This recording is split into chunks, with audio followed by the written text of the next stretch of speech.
Hello from a rather cold and frosty Friday the 14th. I'm FX Blue and this is the market brief. So Boris is self-isolating after one of his family tested positive. Do you believe that though? Seems a bit late for him to start following the rules now. Perhaps he wanted some time out of the public eye after the mauling he got on Wednesday this week. He has since received support from several of his cabinet members, but his position still a bit tenuous, with that pending inquiry being so eagerly awaited on all sides. If that does conclude wrongdoing, it would be pretty difficult for anyone to spin it so well that his leadership can survive. We'll wait and see. But before he retreated from view, Boris was still banging the drum, claiming the UK has the strongest growth in the G7. This is true by some measures, but for balance, by other measures, we're only ranking 5th. So it depends how you look at it and what your motivation is, I guess.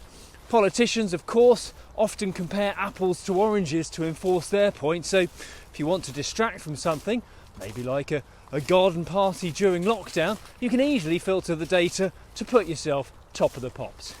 A little word to the wise. Meanwhile, in the market, the sterling rally may be running out of steam slightly. We lost a little ground yesterday, slipped down to about 137 against the dollar and about 119.65 against the euro. And meanwhile, over in the US, producer prices continue to rise at a record pace.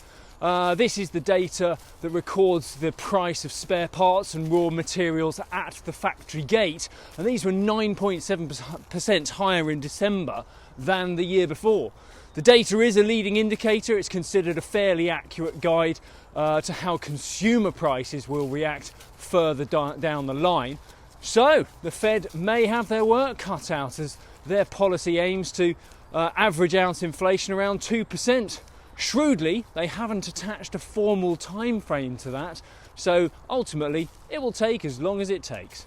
The Fed is also aiming for a full recovery to full employment, and weekly jobless data appears to have plateaued around the 200,000 level. Yesterday we saw 230,000 new claims confirmed from the last week, and that's up from 207,000 the week before.